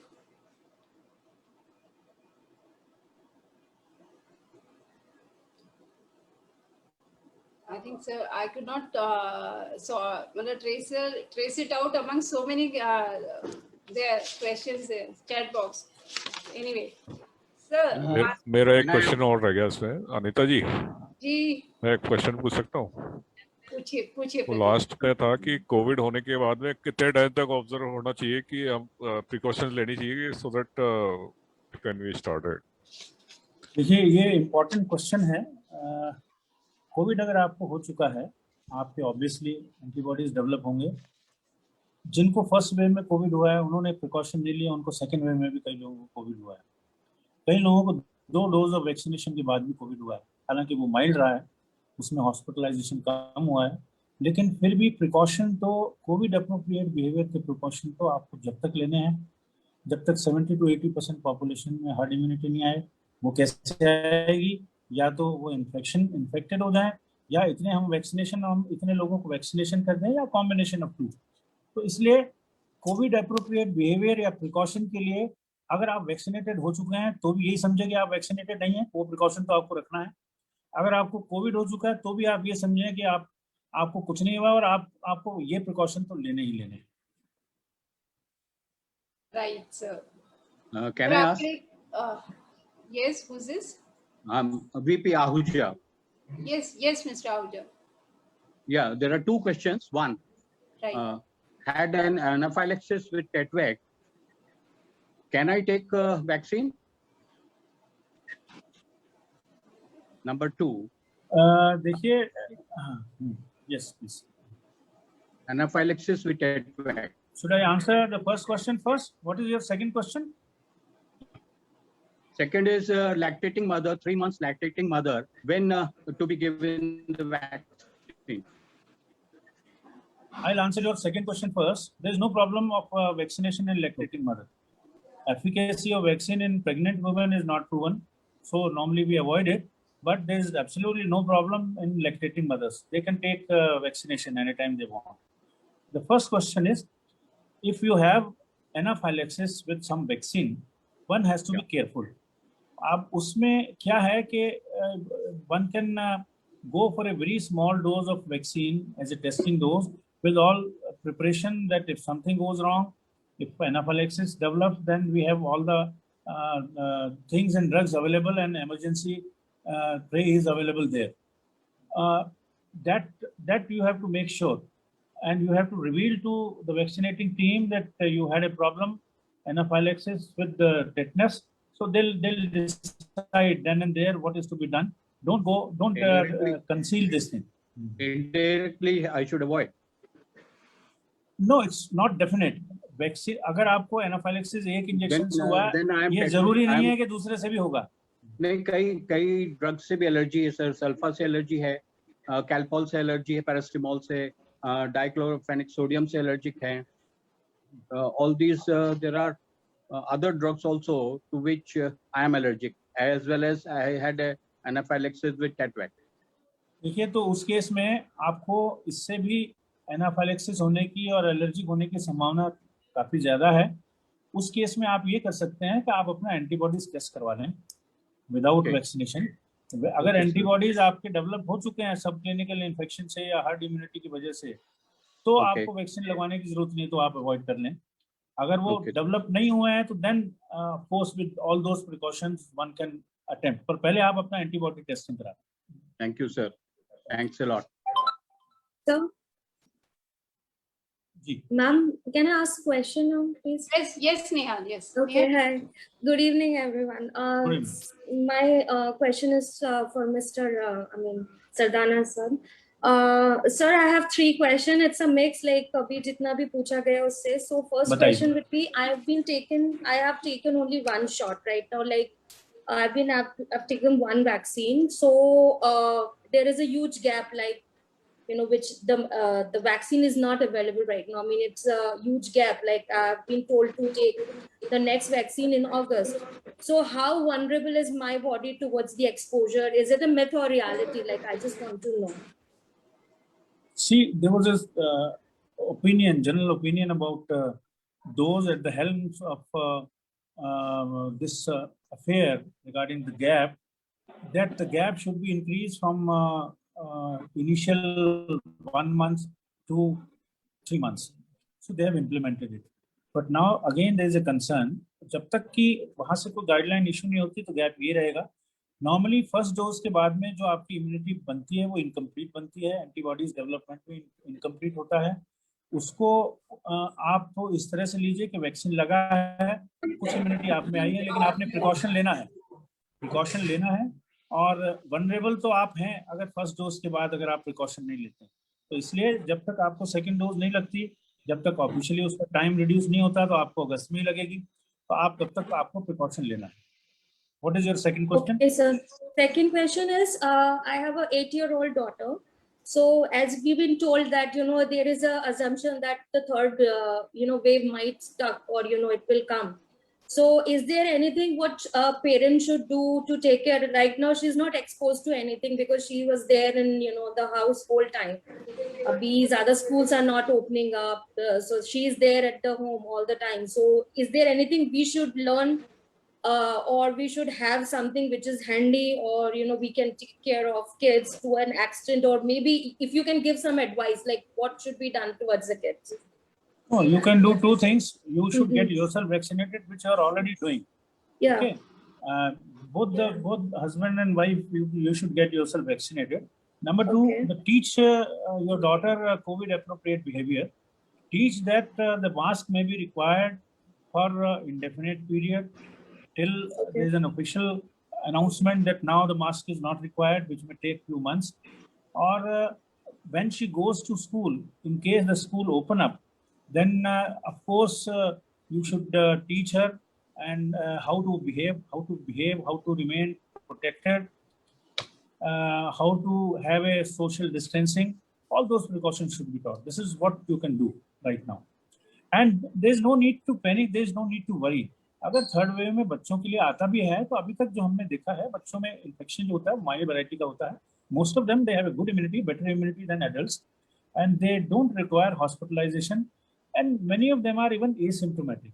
सो अगर थर्ड वेव बच्चों में आती भी है तो उसके लिए आपको पैनिक होने की जरूरत नहीं है. आपको ये प्रिकॉशन लेने जो मैंने बताया. What is your third question? Third question is, I've lost my husband because of pulmonary embolism in US. So I was there. So is this, is it a part of the severe disease? I just want to know, this is just for my knowledge. Like, I lost my husband because of this. See, pulmonary, okay. Sorry to hear that. Pulmonary thromboembolism can occur in the peak severity of the disease, because hypercoagulable state इसमें होती है, lungs में भी होती है, lungs के arteries में clots भी होते हैं, माइक्रो एम्बोलाई भी होते हैं, बिकॉज कोरोना की पैथोफिजियोलॉजी ऐसी होती है. तो इसलिए pulmonary thromboembolism can take place. It's possible, it can be part of severe disease, though it's not a common complication, but it can happen. But if it happens initially in the peak time of COVID. Normally, it doesn't happen after the patient recovers. Okay, sir. Thank you, sir. I got my answer. Okay. Thank you so much, sir. Thank you. Great, thank you. Rajendra ji, मैं आपका question already ले चुकी हूँ, तो thank you.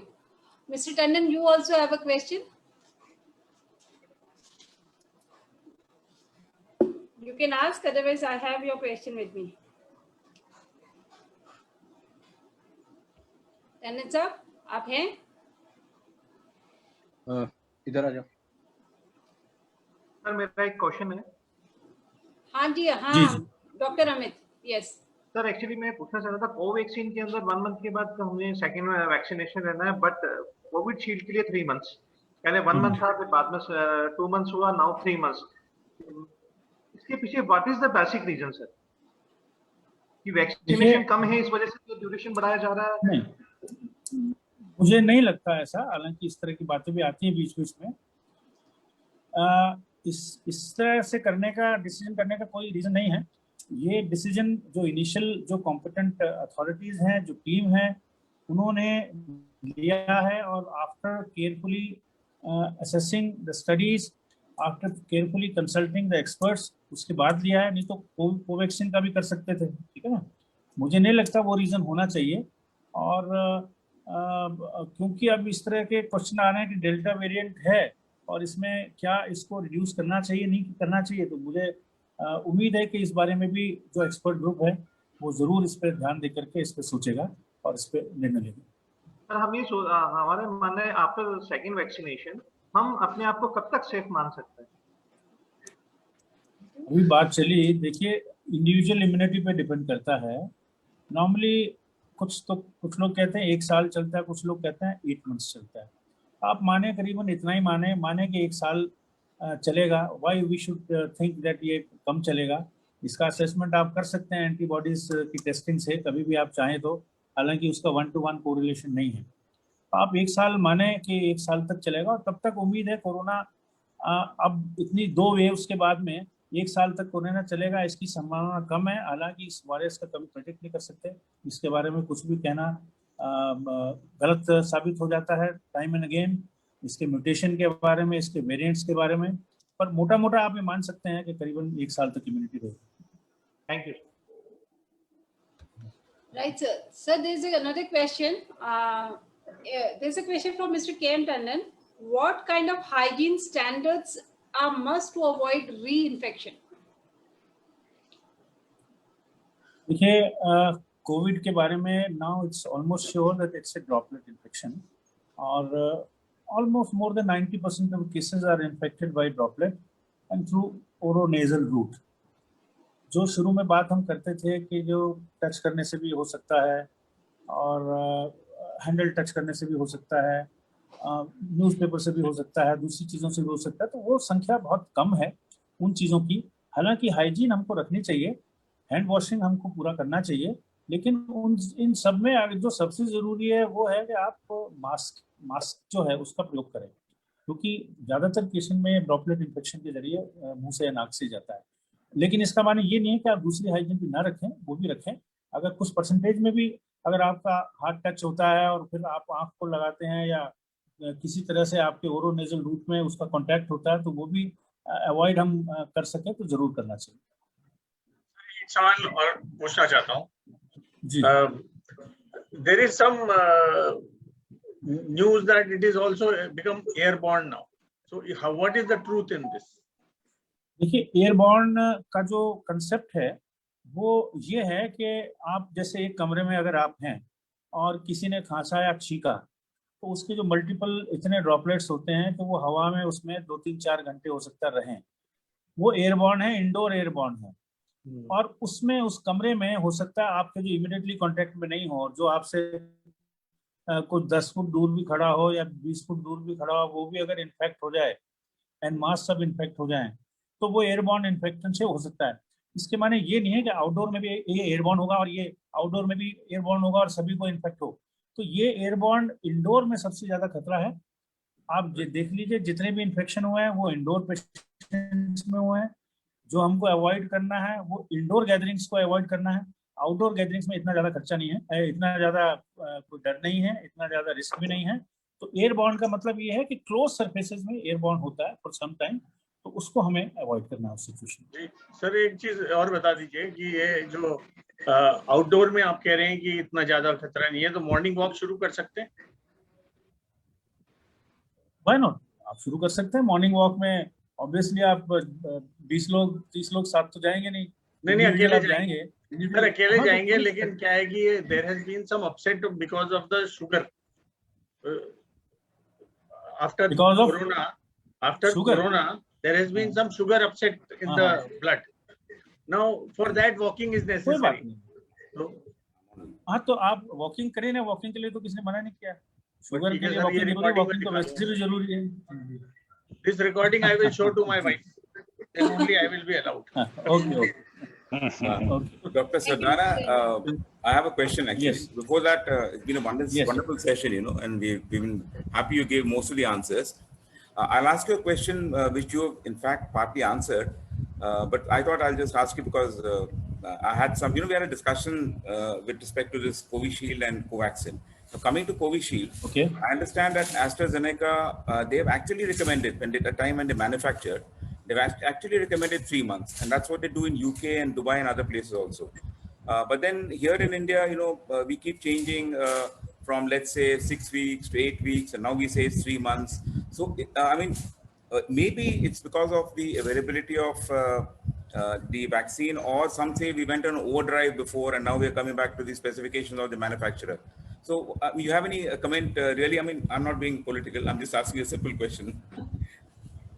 See, that's what I told in my answer, that it's unlikely that non-availability of the vaccine was one of the causes for increasing the duration. They could have done it for other vaccines also, the other vaccine also. Maybe the original recommendation from the company and other countries, they're also following the same thing. So they must have done according to that, and experts here, epidemiologists here, microbiologists, and community medicine doctors, they must have consulted them before finally deciding, before increasing the gap between the two vaccines. And see, the Covishield has proven to have good number of antibodies. In patients, Covaxin after 1 month and Covishield after 3 months. Some people have now received the second dose after 3 months.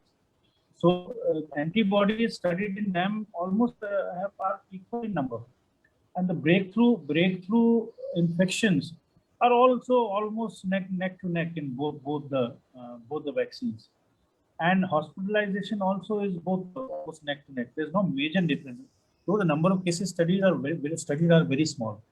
So I don't think I can give more clearer answer than that what I have given. Thank you very much. Thank you very much. Thank you sir. Sir we have आज हमारे बीच में कई audience जो है Facebook के माध्यम से भी जुड़ी हुई हैं. So we have I just gone through and there is a suggestion है. प्रेरणा शर्मा जी हैं, JDB college. She is suggesting और अदर शी इज रिक्वेस्टिंग कि अगर ऐसा हो, we should start vaccination for 16 plus also, regular coaching classes, because most of the students are of this age only. Start vaccination for these. See, I've told you that in US, 15 years vaccination they have started, and the time will come when our country will also have a vaccination drive in that age group. When that comes, it's difficult to say, but then ideally it should be done. And Kota is all set to start it as early as possible. Yes. Right, sir. Sir, ma'am, can I have asked one more question? Can you please let me know your Yes, name? please. I can give you spotlight. Who is this? Yeah. Ahuja. Ji sir. Shubhi Ahuja, I'm BP Ahuja. My son-in-law, he was very severe, and for the last 1.5 months he is in hospital. He can and even today the blood thinning injections IMWH is being continued for 1.5 months. Mm-hmm. How long it is to be given? Number one. Number two, the lung fibrosis, idofabinib 150 is also, they have started just 2 days back. What do you say, sir, about? See, normally the duration of LMW, low molecular weight heparin, that we call that as LMWH, normal duration is normally 8 to 10 days. In cases where the D-dimer is high, once the D-dimer comes back to near normal, we normally stop it. But then if D-dimer remains high, in an odd case, it may be required for a longer period. Like you said, when the risk of thromboembolism or risk of embolism is more, patient has got associated DVT or pulmonary thromboembolism or stroke, it may be required for a longer time. Then in that case, it depends on case to case. Clinician attending your son-in-law must have continued it for a definite reason. So you can discuss with them what is the reason and till what time it will continue. Hope it should not continue for a very long period, maybe another few days before they stop it. लेकिन sir उसकी वजह से नाक में से फिर blood आ जाता है ना. देखिए, you have to weigh the benefit and risk ratio of blood thinning components, whether it is a tablet or a low molecular weight heparin. If it is an occasion phenomena, तो कोई चिंता की बात नहीं है. If it is frequent, then obviously your clinician, whosoever is attending, must think about its continuation seriously.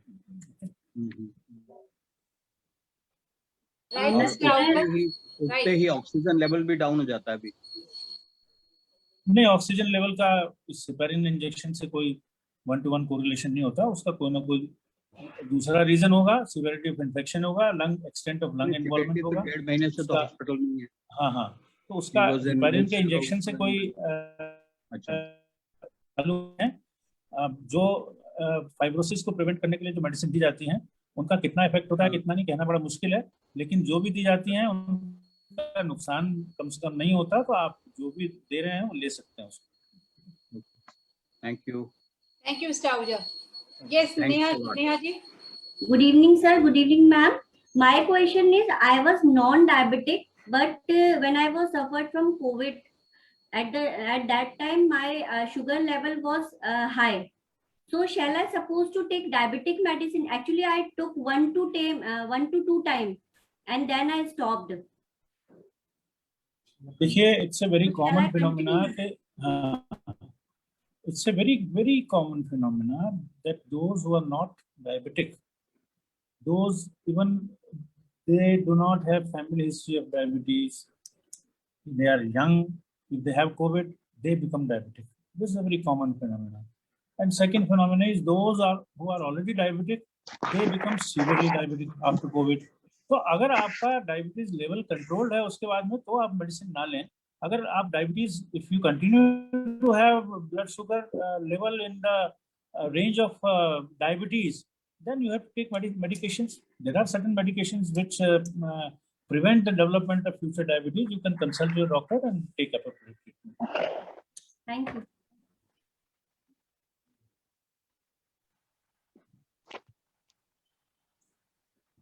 आप mute हैं.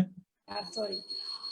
तो सिंस वो मेरी मम्मी आरती कर रहे हैं तो मैंने इसलिए थोड़ा सा म्यूट किया था. But then I have to be there with another question. Sir, Swati Goyal ji, if you are there. So there is a question from Ms. Swati Goyal. When will Sputnik vaccine be available at Kota? Actually, I'm not in a position to answer that question because vaccine is controlled by central government, and whenever they are in a position to send, it's beyond my capacity to tell that. It's beyond my purview to tell that when the Sputnik vaccine will come. Let's hope that it comes earlier than later. Yeah, we all have crossed our fingers क्योंकि वो तो एक vaccine लेने से काम चल जाएगा ना sir. Thank you, sir. Thank you so much, sir. Right, Swati ji.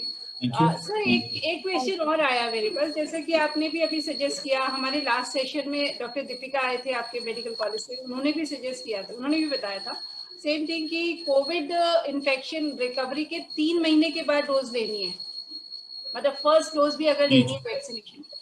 तो उन लोगों का क्या, जिन्होंने कोविड रिकवरी के 1 महीने के बाद ही अगर ले लिया है तो क्या वो यूजलेस हो गई? क्या उन्हें दोबारा स्टार्ट करना है फिर से? नहीं, ऐसी बात नहीं है. नॉर्मली 1 महीने बाद तो अब रिकमेंडेशन ही नहीं है. कोविशील्ड जो है वो 1 महीने बाद तो कुछ देगा नहीं वैसे भी. लेकिन अगर आपने कोवैक्सीन नहीं बताया कि आपको कोविड हुआ था और ले भी ली, तो उसका कोई ऐसा नुकसान नहीं है. आप उसके बाद में एंटीबॉडी टेस्ट करवा सकते हैं अपने. अगर आपको सफिशिएंट एंटीबॉडी बन गए हैं तो उसको एट ए लेटर डेट लेने की जरूरत नहीं है. पर कोशिश ये करें कि जो गाइडलाइन इशू हुई है उसी को स्टिक करें, और 3 महीने बाद का करें तो 3 महीने बाद. तो सिर जो लोग ऐसा करवा चुके हैं तो वो क्वेश्चन ये भी आ रहा है कि ये उनका जो अब बार बार बात की जाती है एंटीबॉडी टेस्ट, तो क्या काउंट हो सकता है? Can you mention here this number so that will help people? अगर मान लीजिए अगर मैं ही हूँ, मैंने अपना एंटीबॉडी टेस्ट कराया, तो व्हाट इज इट काउंट जो कि क्राइटेरिया है कि हाँ नहीं? देखिए, दो तरह के टेस्ट होते हैं, क्वालिटेटिव टेस्ट होता है, क्वांटिटेटिव टेस्ट होता है। हर एक लैब की अपनी अलग अलग इंपॉर्टेंट होती है। क्वालिटेटिव टेस्ट में तो खाली ये बताया जाता है कि एंटीबॉडीज प्रेजेंट है या नहीं है। क्वांटिटेटिव टेस्ट में ये बताया जाता है वो कितनी है। तो any value above 20 should be taken satisfactory. किसी किसी को 60 होती है, किसी किसी को 200 होती है, बट अलग अलग लैब की जो रेफरेंस वैल्यू दी हुई होती है ब्रैकेट में, आप उसको देख करके उसको इंटरप्रेट करें। अगर आपकी उस रेफरेंस वैल्यू से ज़्यादा है तो आपकी एंटीबॉडीज सफिशिएंट है, और क्वालिटेटिव अगर आप करा रहे हैं तो मीन्स आप में एंटीबॉडीज प्रेजेंट है। पर इसका 1-to-1 कोरिलेशन नहीं होता क्लिनिकल सिचुएशन से, आपकी इनकी प्रोटेक्टिव पावर से कि आपको कोविड नहीं होगा अगर आप में एंटीबॉडीज हैं तो भी। लेकिन एक तरह का सेटिस्फेक्शन जरूर होता है कि हाँ मेरे एंटीबॉडीज है और आई एम प्रोटेक्टेड, इसलिए इसको रूटीनली हम प्रिस्क्राइब नहीं करते। Right, sir. So we have Mr. Ajay Sharma. He is asking some question. Good evening, Dr. मेरा क्वेश्चन था, tested corona positive in the month of November, then later in the month of April, and day before yesterday I had both vaccines of Covaxin. Now my question is that is there any still chances to दोबारा to get infected with COVID? Okay, let me tell you, I told you that it's called breakthrough infection if it happens after 2 doses of Covaxin. It is possible. It has happened in a healthcare worker from 12 to 17% of those who have already taken 2 doses of vaccination. But fortunately, this is of milder variety, and hospitalization requirement is barely required. You can count on fingers. So technically, it is possible to have it. It all depends on viral load. If the viral load is more, if the virus has, is a mutant variant, against which the vaccine is not that effective, it's technically possible. So that is why I have mentioned that for practical purpose, you should always think that you are not vaccinated as far as the taking precautions are concerned. You take all those precautions which a non-vaccinated person would take. Thank you, sir. Thank you. Thank you, Mr. Ajay ji. Rajendra ji, आपने एक question put up किया था about your wife. I'm sorry, मैं trace नहीं कर पा रही. You can ask. Hello. आवाज नहीं आ Sir. अब बोलिए. हाँ sir, my question is that my wife was suffering from corona in the month of April. She suffered in corona April month, and 1 month is passed, but she is having pain in her stomach, in the throat. Since last 15 days. Is it the corona effect or some new problem? देखिए, I have told you that this particular symptoms किसी में लंबे समय तक रहता है, 2-3 महीने तक भी रह सकता है. Unless proved otherwise, you should take it as after effect of corona only, COVID only. आप ENT डॉक्टर से कंसल्ट कर लें, और जो इसके लिए गागल्स या जो भी आपने स्टीम इनहेलेशन जो भी वो एडवाइस करें लेना है वो लें, वार्म वाटर का सेवन करें, और समय के साथ ये इम्प्रूव हो जाता है. It's a matter of time if it is related to corona. अगर और कोई चीज नई डेवलप हुई है तो your ENT doctor will have a look and tell you. Thank you sir. एक गीत की लाइन भी सुना दें सर अंत में. नहीं, वो फिर कभी किसी और टाइम. आज क्योंकि ये डिस्कशन साइंटिफिक चल रहा है. Thank you, sir. वैसे there are so many suggestions, there are so many requests for the same. So definitely हम इस I think session some other time. अभी तो scientific discussion है. Let us not divert the flavor of. मैं तो भाई आपसे परमिशन लेने वाली हूँ, अगर आप अलाउ करते. वैसे मैं आपका टाइम पूरा ले चुकी हूँ जो मैंने आपसे रिक्वेस्ट किया था, तो अगर आप अलाउ करेंगे then we'll continue, otherwise I'll have to stop. अगर किसी का कोई क्वेश्चन रह गया है तो we can take 1 or 2 more questions, then you can find it out. Right, sir. I'm asking audience, if anyone is there directly, you can raise your hand. जी ma'am. Yes, Shivangi ji. Radhe Krishna to all. मेरा question ये था कि after corona 3 महीने के बाद में vaccine लगवानी जरूरी है, लेकिन यहाँ पर कुछ लोग ऐसा बोल रहे हैं कि जो ऑलरेडी वीक हैं और जिनको हल्का हल्का फीवर रहता है तो वो वैक्सीन नहीं लगवा सकते. देखिए कौन लोग बोल रहे हैं, आपने ये स्पेसिफाई नहीं किया कि कौन लोग बोल रहे हैं। जी सर, जहाँ आप मेरे देखिए वैक्सीन लगाने से पहले आप, इसका मतलब आप रिकवर हुए ही नहीं है अगर फीवर अभी भी कंटिन्यू है तो, ठीक है ना। रिकवरी के बाद में 3 मंथ्स बाद लगाना है। जी सर, अगर पहले आपको फीवर, नॉर्मली फीवर इतना परसिस्ट नहीं करता कोविड में।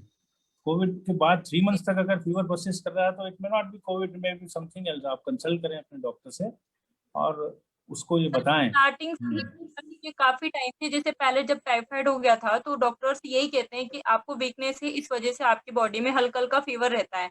लेकिन उसके बाद कोरोना हो गया तो मैं कंफर्म नहीं हो पाई कि कोविड की वजह से या वैसे भी आ जाता था मुझे तो बुखार।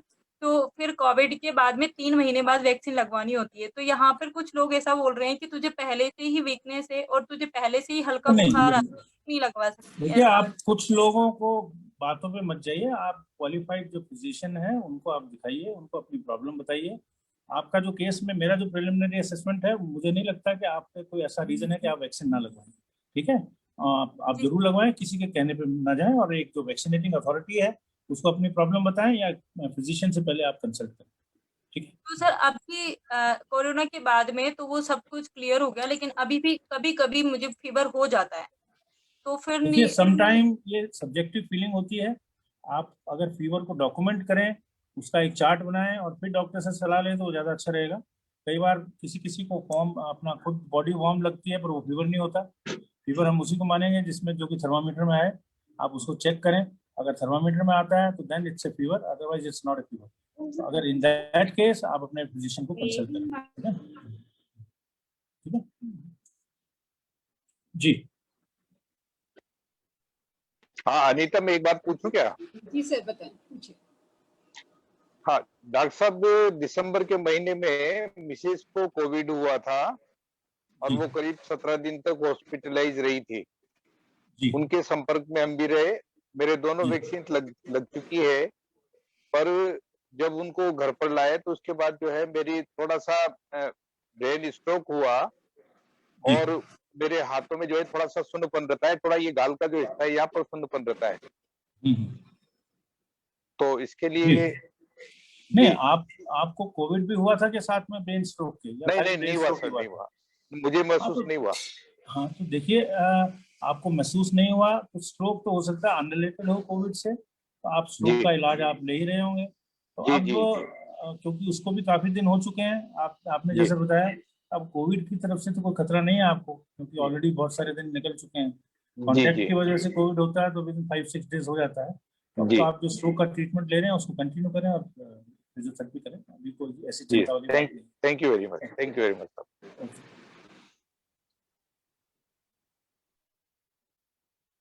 आप unmute. Yes sir, sorry. Right sir. Sir, there is a question कि एक विमेन है, मतलब जिनको कोविड हुआ एंड शी गॉट रिकवर्ड, वो 28 मई को रिकवर हो गए उससे, लेकिन अभी तक अगर सेदर्द है, एमआरआई वो क्या कहते हैं सिटी स्कैन करवाया, दैट वाज नॉर्मल, तो कोई और क्या रीजन हो सकता है?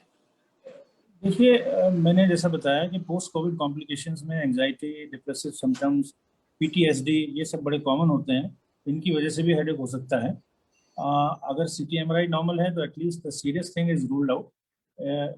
इनको किसी फिजिशियन से या न्यूरो फिजिशियन से संपर्क में आकर के उसका अप्रोप्रिएट ट्रीटमेंट लेना चाहिए।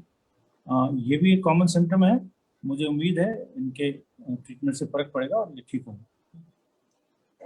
मतलब मैक्सिमम 2 महीना पर वेट करें। वैसे फिजिशियन को दिखाया, फिजिशियन को दिखाने के बाद ही सिटी स्कैन प्रिस्क्राइब किया, दैट केम नॉर्मल। कोई बात नहीं, नॉर्मल आ सकता है जी। फिर भी इसका मतलब ये नहीं इनको प्रॉब्लम नहीं है। प्रॉब्लम है तो उसके लिए अप्रोप्रिएट ट्रीटमेंट है हर चीज के लिए। आप फिजिशियन से जो ट्रीटमेंट लें, आपका ट्रीटिंग डॉक्टर ट्रीटमेंट लें, उनसे आप ट्रीटमेंट ले लें। अगर फिर भी फर्क नहीं पड़ता तो you can consult any neuro physician. Fine sir, thank you sir. One more last question ले लूं? जी जी sir, there is a question. Sarita ji कह रही है उनकी मदर को पिछले 9-10 महीने से, मतलब पिछले लगभग साल भर से कोविड नहीं हुआ है, लेकिन जो आंख है, जो आई है ना, वो ब्लिंक करती है ऑटोमेटिकली। तो ये यहाँ से शेक करता है थोड़ा सा, ये आई ब्लिंक करेगा। जी जो ये बता रही हैं उस डिजीज को हेमीफेशियल स्पाज्म बोलते हैं, वो उसका कोविड से रिलेशन नहीं है, वो एक अलग न्यूरोलॉजिकल डिजीज है और उसके लिए ट्रीटमेंट अवेलेबल है। उसमें बोटुलिन टॉक्सिन इंजेक्शन लगाते हैं। उनको आप कहें कि किसी भी न्यूरो फिजिशियन को दिखा करके उसका ट्रीटमेंट लें। It is not related with Covid. अच्छा, मतलब इट इज क्यूरेबल ना, होगा control? Yes, it's controllable with injection. वो दिखाएंगे अपने जो भी ट्रीटिंग डॉक्टर को, न्यूरो फिजिशियन की, तो वो उनको समझा देंगे इसका क्या ट्रीटमेंट है क्या नहीं। ठीक है, right, it's controllable. Right. Thank you so much, sir. Lot so many questions and you answered all my questions. मेरे आज के ऑडियंस ने भी बहुत सारे questions लिए and thank you so much. एक request है लगातार आ रही है अभी। Now we are relaxed from all the questions of the audience. Generally there is a tradition कि इस सेशन के बाद मैं एक छोटा सा अपनी तरफ से एक मैसेज सबको देती हूँ। तो आज मैं सर वो उसको हटा रही हूँ। I'm not giving any message today, but there is a request for you कि मैंने कई लोगों का कहना ये कि हम तुम्हारा कोरोना करके तुमने बहुत कोरोना कर दिया, थोड़ी सी पॉजिटिव एनर्जी भी लेके आइए। तो सर क्या आपको भी लगता है कि हम तुम्हारा कोरोना शो करके हम ज्यादा कोरोना कर रहे हैं? I think नहीं, देखिए अभी the hot topic is corona. और कोरोना का जितना ट्रीटमेंट इम्पोर्टेंट है, कोरोना का उतना इंफॉर्मेशन लोगों में डिसिपेट करना वो भी इम्पोर्टेंट है। क्योंकि कोरोना का सबसे बेस्ट टैकल आप तभी कर सकते हैं कि कोरोना जब हो ही ना, और हो तब नहीं जब लोगों को पूरा उसका ज्ञान हो कि कैसे ना हो। और इस तरह के प्रोग्राम्स मेरे ख्याल से होने चाहिए। लेकिन अगर आप ने अगर पहले भी इस तरह के प्रोग्राम किए हैं तो अब आप नेक्स्ट प्रोग्राम में टॉपिक चेंज कर सकते हैं, कुछ और ले सकते हैं। कोरोना की जगह किसी और समसामयिक किसी हेल्थ डिजीज को या किसी कॉमन प्रॉब्लम को ले सकते हैं जो कि लोगों में कॉमन है। और अगर कोरोना ही कंटिन्यू रहता है, थर्ड वेव भी रहती है, तो कोरोना ही चलने दीजिएगा। होना ही चाहिए सर, सही बात है। बट सर इस बीच में ये जो रिक्वेस्ट है ये इससे कनेक्टेड क्यों आ रही है कि अनीता तुम्हारा हम तुम कोरोना बहुत हो गया, थोड़ी सी पॉजिटिव एनर्जी का भी संचार करिए। और जब डॉक्टर सरदाना हमारे बीच में है तो एक गीत के साथ कार्यक्रम का नहीं वो सम अदर टाइम। मैंने कहा कि let us not divert from clinical discussion, उसकी सैंक्टिटी मेंटेन रहनी चाहिए। इसलिए आज तो नहीं, फिर कभी आप कभी दूसरे प्रोग्राम आप करेंगे तो Sure, sir. Thank you so very much, sir. So दोस्तों, it was a wonderful show. तो आज हम टाइम हम वैसे भी 1 घंटे से ज़्यादा ले चुके हैं सर, तो मैं आज ज़्यादा समय नहीं लूँगी। हमारे साथ जितने भी सदस्य आज जुड़े, जितने भी ऑडियंस जुड़ी है, उन सभी का मैं धन्यवाद देने से पहले मैं आमंत्रित करूँगी डॉक्टर अमित सिंह राठौड़ को और या डॉक्टर अशोक सक्सेना जी, आप दोनों में से जो भी अवेलेबल हैं, अशोक सक्सेना जी या फिर उससे मैं आप सभी से निवेदन करूंगी, please switch on your videos. हम एक ग्रुप फोटो लेने का हमारा ट्रेडिशन है, so will take a video, एक फोटोग्राफ लेंगे हम। आप सभी से निवेदन अपना ये स्विच ऑन कर दीजिए अपना वीडियो। लेट अस हैव, हालांकि अब ऑडियंस कम हो चुकी है, बट नेवर माइंड, जो अंत तक रुकता है वही पाता है सब कुछ। So can we have a group photo? Pradeep ji, you have taken a click. First window we have Shaheen Bano ji. आप शाहीन बानो जी वीडियो ऑन करें। अशोक जी, नंदिनी जी, संजू मेहता जी नहीं है, आप वीडियो ऑन करिए बस, और कुछ नहीं है। Next screen. Thank you so very much. आप लोगों ने सबने साथ दिया, उसके लिए आपका धन्यवाद। Ashok Saxena ji, if you are there, I request you to give away a vote of thanks. Thank you very much, Doctor. Thank you very much, Doctor. It was very nice to hear you, and you have answered all the questions, whether related or not related, but you have very well answered each and every question. So this is very, very important for all we people. We were very much wanted to listen to you, sir, that way. Okay, what is Corona? What is the after effect of Corona? And we are thank you very much and thankful to you, sir. Anita ji ko बहुत बहुत धन्यवाद। I thank all the audience. I thank Anita ji and Saxena Saab and all the audience who participated, and I hope the discussion was fruitful. In case my opinion or my discussion is required in the future, I'll be happy to answer any query regarding anything. Thank you very much. Thank you so much, sir.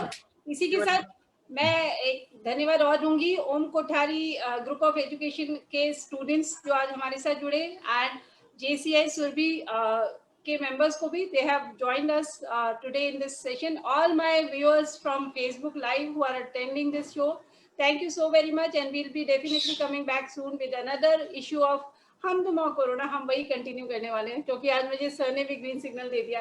And definitely sir हम आपको फिर से invite करेंगे, and you have already given your consent for this. Thank you so very much for being so patiently answering all the questions. Thank you. Good night. धन्यवाद sir. Thank you very much.